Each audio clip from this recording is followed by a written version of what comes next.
How good can Breece Hall be with real blocking? And what do the Jets have behind him? We're talking running backs today on Locked On Jets.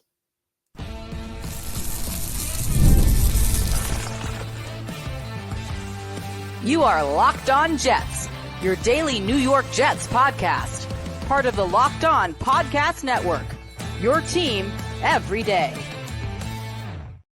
Welcome. This is the Locked On Jets podcast, part of the Locked On Podcast Network, your team every day. It's Tuesday, May 7th, 2024, and I'm your host, John B. from GangrenNation.com. Thank you so much for making the show your first listen or first watch every day. Subscribe to the show for free on YouTube or wherever you get your podcasts so you'll get new episodes as soon as they're posted. If you enjoy the show and you're listening on a podcast source, give it a 5-star review. If you're watching on YouTube and enjoy the show, give this episode a big thumbs up. It helps us out, helps other Jets fans find the podcast. Today's episode is brought to you by Monopoly Go. I admit it, I have a competitive side, and it's a big fan of Monopoly Go, the mobile hit twist on classic Monopoly. So join your friends and download Monopoly Go, now free on the App Store or Google Play. And today on the show, we're going to focus on the running back position. It's the start of a new series where we're going to look at the big questions the Jets have position by position. We're going to begin talking about running back. And running back is a spot where the Jets have a player with a very, very high ceiling in Breece Hall. Of course, the Jets traded up for him 2 years ago. They drafted him in the second round out of Iowa State. And so far, I think it's gone pretty well. I think it's fair to say it's gone pretty well. His rookie season, which unfortunately was cut short by injuries, he averaged just under 6 yards per carry. I mean, he was dominating. And if you watched him during that 2022 season, I mean, he was becoming the absolute focal point of the offense, especially in the late September, early October range before he got injured. This was a point where we were starting to see Zach Wilson really struggle. It was really becoming evident that things were not going to work out for Zach Wilson in New York at this point, and the Jets were still winning games because Breece Hall was so dominant. The Jets essentially built their entire offense around Breece. He came back this past season.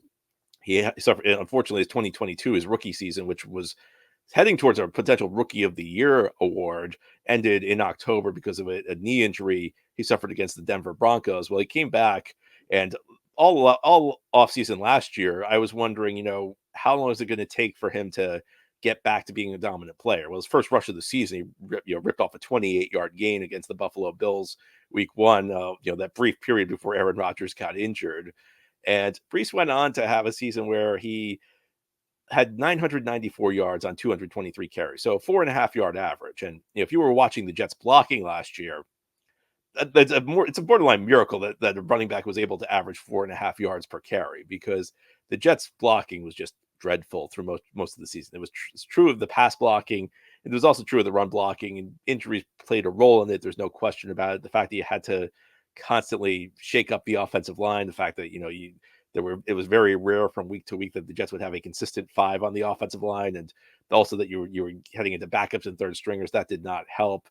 But to get almost 1,000 yards on 223 carries behind that offensive line, it was a borderline miracle for Breece. He also added 76 receptions, which, believe it or not, I think is a number that will go down this season. We'll get into that a little bit later. But I think the big question for Breece is, how good can he be when he's got real blocking? Because this year, at least the hope, you hope you don't suffer the same number of injuries this season. And you are dealing with some older players on the offensive line. You are also dealing with the MetLife Stadium turf. So, there are clearly risk factors here. But one of the big questions is, for the first time in his career, can Breece Hall get quality run blocking? The hope is yes, because again, I gave you the numbers. He averaged 4.5 yards per carry behind a bad offensive line, and a lot of that is based on Breece's ability to hit the home run. He's a guy who can take it the distance. He's really the one big play threat the Jets have on offense. Garrett Wilson's capable of making big plays. Mike Williams is kind of a downhill threat, but Breece Hall, I think, is like the one home run threat in this offense. When you're on your own 20-yard line, he's the one guy who could go 80 yards for a touchdown. And that was still there, even when the blocking wasn't good. What wasn't so great was just the play-to-play stuff. It was a struggle to, grind out the 4, 5, 6-yard gains. And if Breece can add those to his repertoire, and I mean, look, there were moments last year where maybe he missed a hole. There were moments where he didn't read his blocks well. There were moments where he didn't trust the blocking, which, in all honesty, was kind of understandable. But I think a lot of Breece's inconsistency on a play-to-play basis. His average per carry, again, was 4.5 yards per carry. His success rate, however, was low. And success rate's a stat Football Outsiders came up with many, many years ago to determine whether a play was successful. It's based on the down and how many yards you gain. And the reason success rate matters is if you rip off like a 10-yard run on 3rd and 13, you haven't really helped your team, but your average per carry goes up.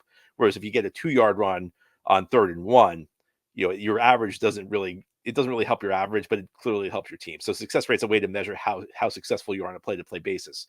For Breece last year, it was low. And I think the number one reason it was low was he just did not have quality run blocking in front of him.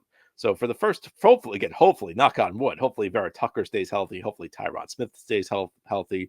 Hopefully Smith and Moses continue to play at a high quality level into their mid-30s. But on paper, this is the best run blocking unit Breece has in front of him, or will have in front of him, to begin a season. And how much can Breece handle? And this actually could be a more important question than people realize, because it's Aaron Rodgers' level of play has a higher level of variation than I think a lot of people realize. He is 40 years old. He did just miss a full season. He is coming off a serious injury, and quite frankly, the last time he played a full season in Green Bay, it was not a great season. And, I think that the expectations should be higher than what he did in 2022 in Green Bay. He was playing with an injury to his hand, his throwing hand. And, when you're a quarterback, an injury to your throwing hands can be problematic. But I'm not sure at 40, coming off this injury, it's realistic to expect Rodgers to play at an MVP level. I don't know that he's going to be in the Mahomes, Burrow, Josh Allen class right now. And I think there are a lot of people that are expecting that. I think there are a lot of people expecting Rodgers to be as great as he's ever been. Now, the good news is that it's almost a lock that Rodgers is going to be better than what the Jets have had at quarterback, and quarterback's the most important position on the field. But, I think that Rodgers is probably going to need to lean more on his supporting cast than he has in the past. And the good news for the Jets is that they potentially have a supporting cast he can lean on. Garrett Wilson's a very good number one receiver. Mike Williams is a very good number two receiver. And Breece Hall, a running back like Breece Hall, even in a day and age where the running back position is devalued. The reason the running back position is devalued is there just aren't many great backs. There aren't many difference makers, but there are a handful in this league. You probably know the guys I'm thinking about. And the question is whether Breece Hall could be one of them. And the analogy I might draw would be the last time a Green Bay quarterback left the Packers under acrimonious terms. It was, of course, Brett Favre, and he came to the Jets first. But I'm not focused on the Favre Jets season. I'm focused more on the Favre Packers season, because after Favre's 1 year stint with the Jets, he went to Minnesota and put together a really, really solid season. The Packers went to the NFC Championship game and very easily could have won that game and gone to the Super Bowl. And Favre was able to lean on Adrian Peterson, who, of course, is a future Hall of Fame running back. And Peterson made Favre's life easier. And even today, even in a day and age where the running back position is viewed as relatively unimportant, even in a day and age where nobody really cares about the backs, a great back, there are a handful of backs in this league who you can really build your offense around. And going back to 2022, that's what Breece Hall was looking like. Breece Hall was looking like the type of back you could build your entire offense around. And that's what the Jets did. And that's what the Jets did during that winning stretch, that 4-game winning streak in 2022 before he got injured. And I don't think it's an accident that the Jets' fortunes started to sink in 2022 after Breece Hall got injured. Now, this past season, he caught a lot of passes. I think at the running back position, unless you're dealing with like Christian McCaffrey, I don't know that there's a huge difference between the receiving skills of most backs, outside of like the exceptional cases like McCaffrey. I think for the most part, it's can you catch a screen and can you catch a check down? And Breece showed that despite some, early career drop issues, he can do both. I think I would actually expect his reception number to go down this year. I think he'll have less than 76 catches, because a lot of what was happening last year was based on, the quarterbacks checking it down because they didn't have confidence in any receiver beyond Garrett Wilson, and with good reason, because there were no good receivers on this roster after Garrett Wilson. This year, you've got Mike Williams. So, I actually wouldn't be surprised. And you also have a quarterback who maybe is a little bit maybe understands when to take chances in the tight windows better than Zach Wilson and Trevor Siemian and Tim Boyle did. So I actually might expect the receiving numbers to go down, but Breece is a player. Breece is a guy who can make plays with the ball in his hands. He's a great player in space, and I would not be surprised to see Breece have a breakout season this year, now that he, on paper, has good run blocking. So we know the Jets. We know who the number one running back is. Ahead here on the Locked On Jets podcast, though, we're going to talk about who's the number two running back. That is not clear. And there are a couple contenders for that job, and I'll tell you who they are and break down that chase as we continue here on this Tuesday edition of Locked On Jets. Today's episode of Locked On Jets is brought to you by Monopoly Go. All right, game off. We've got to pause here to talk about Monopoly Go. And I know what you're saying, flag on the play. You already talked about that, but there's just so much good stuff in the game. In Monopoly Go, you can team up with friends for timed tournaments where you work together to build up each other's boards. The more you win together, the more awesome prizes you unlock, and there's so much to get. You can get unique stickers that you can trade with friends to complete albums for big prizes, cool new playing pieces to travel the boards with, and hilarious emojis for taunting friends when you smash their buildings or heist their vaults. Plus, Monopoly Go feels new and exciting every day with constantly changing tournaments and challenges.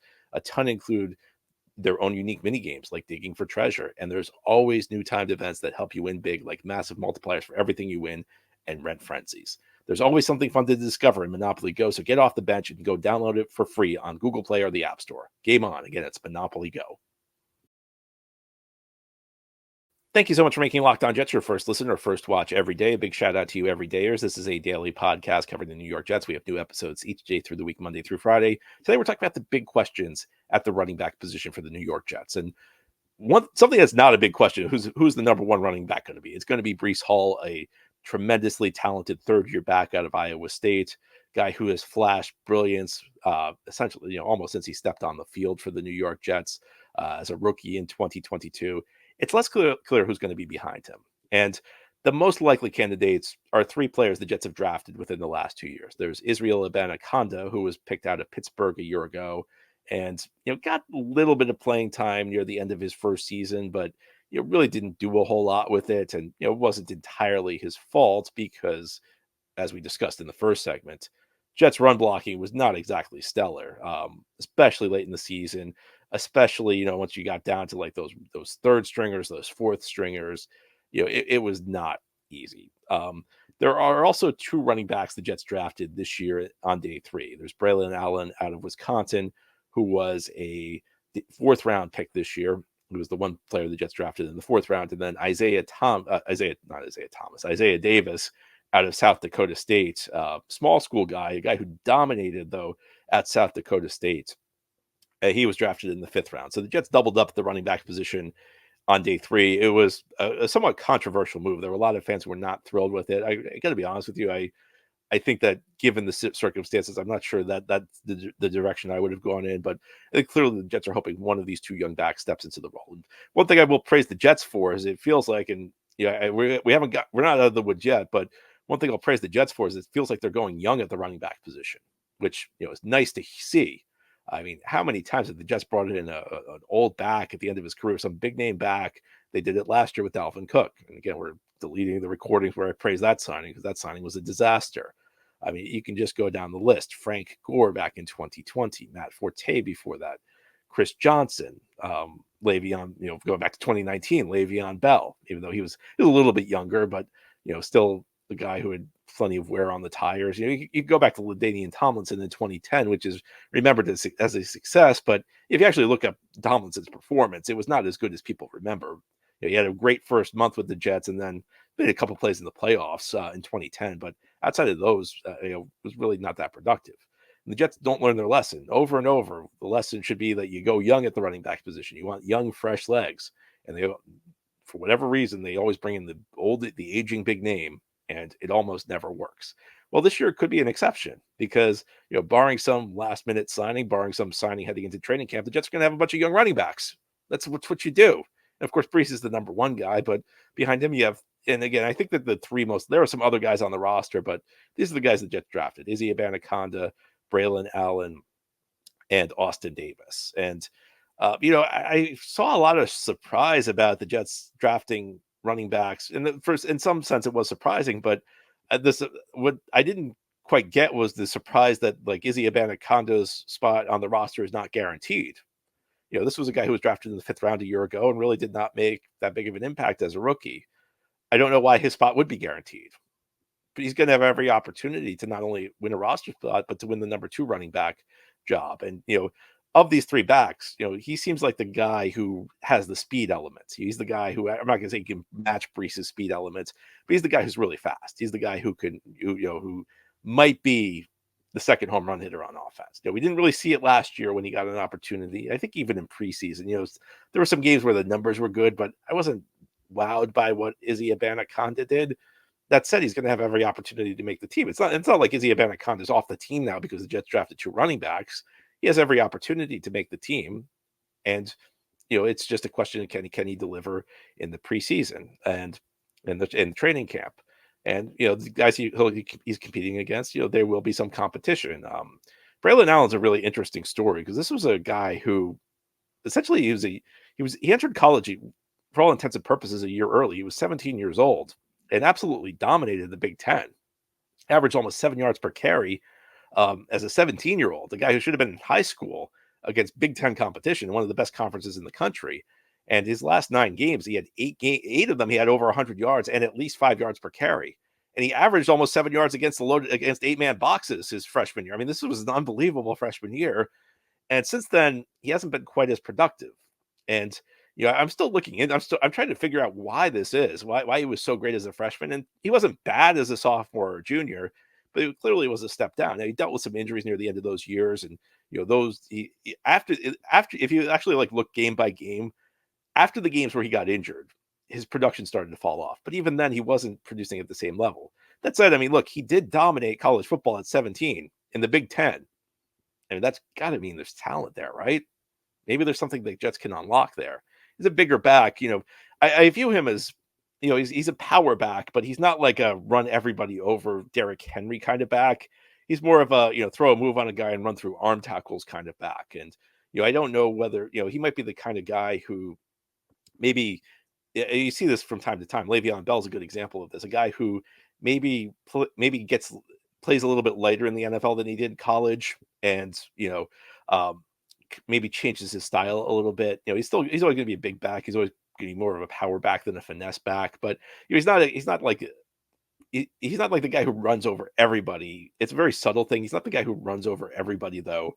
The way you would expect a 245-pounder to. I think he's a guy who could be like a Le'Veon Bell, who maybe plays a little bit lighter in the NFL than he did in college and changes his style a little bit. And then you have Austin Davis out of South Dakota State. And, for a guy who's at a lower level, I feel like to have a shot in the NFL, you have to look like a man among boys.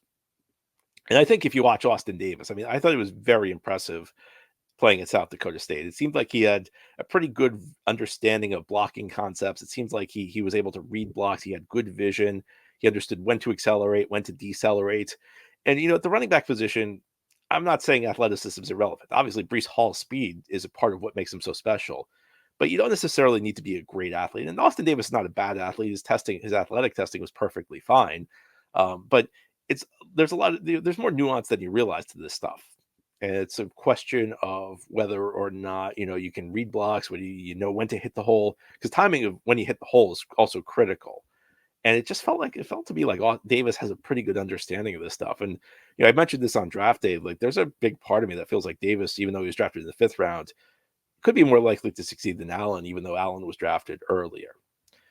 The question, though, is how good can any of these backs be? And we continue here on this Tuesday edition of Locked On Jets. We're going to continue our discussion on the potential number 2 backs for the New York Jets. And we'll talk about, some of the things to look for as what's likely will be a training camp battle heat up in a few months once training camp begins in the summer. Again, that's ahead here on this Tuesday edition of Locked On Jets. Today's episode of Locked On Jets is brought to you by FanDuel. It's winner take all time in the NBA and NHL, and FanDuel is giving you a shot to bring home a big win of your own, because right now new customers get $150 in bonus bets with any winning $5 bet. That's $150 to bet on spreads, money lines, player props, and more. And I know all you Knicks and Rangers fans are very happy right now. Very exciting time in New York sports. I personally am not a Knicks fan or a Rangers fan, but a lot of you root for both teams, and you got to be thrilled right now. I mean, this is your moment. You've been through a lot of suffering through the years. Now, both of your teams making exciting playoff runs. And again, FanDuel is the place to get in on the action, because you can get $150 in bonus bets with any winning $5 bet. Visit FanDuel.com/lockedon and make every playoff shot count. Again, it's FanDuel.com/lockedon. FanDuel, America's #1 sportsbook. This is the Locked On Jets podcast. Here on this Tuesday, we're talking about Jets running backs. We're talking about the big question surrounding the running back position. And I think part of the question when we talk about who's going to be the number 2 back, who's going to be the kind of the lead guy behind Breece Hall, the question is, how much can you really expect? And the answer is none of these guys is going to be super productive if Breece stays healthy this year, because Breece is going to get the bulk of the carries. The Jets are going to really lean on Breece this year, because when you have a talented back like that, it's what you should do. Breece is going to be a big part of the offense. I think he's kind of flown under the radar because the Jets have made all these flashy moves this offseason, and Rodgers is coming back, so people are talking about what the passing game is going to look like. And people kind of forget there's a really good back the Jets have leading this backfield in Breece Hall. Question is, who's going to be the guy behind him?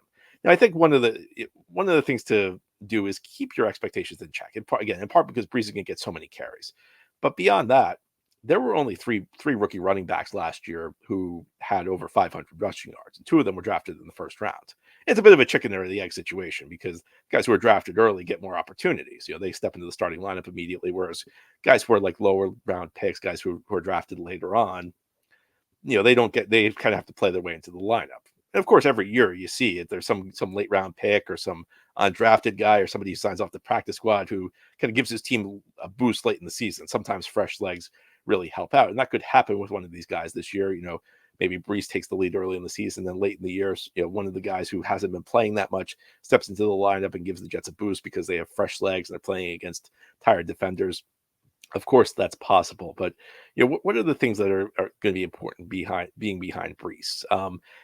People talk about the idea of having a complement, and it's at this point of his career, I'm not entirely sure what Breece Hall is, because we know he's a speed back, we know he's a home run hitter, but I think there's also a question of can he run with authority? And there have been moments early in his career where he's maybe shown a little bit of reluctance to use his size and lower his shoulder. But I think the tools are there for him to be a good power back. Now, if you're looking for somebody who's going to be a power back, I think you'd probably look more towards Allen or Davis, because those are two bigger backs, but two backs who maybe run with more authority. And as I mentioned, Allen's a power back. He's not like, I think when you have a guy who's 245 pounds, the perception is he's Derrick Henry, who's just going to plow over people. Allen's more of a power back, and he tries to maneuver and get defenders in positions where they have to make arm tackles where he's strong enough to run through them.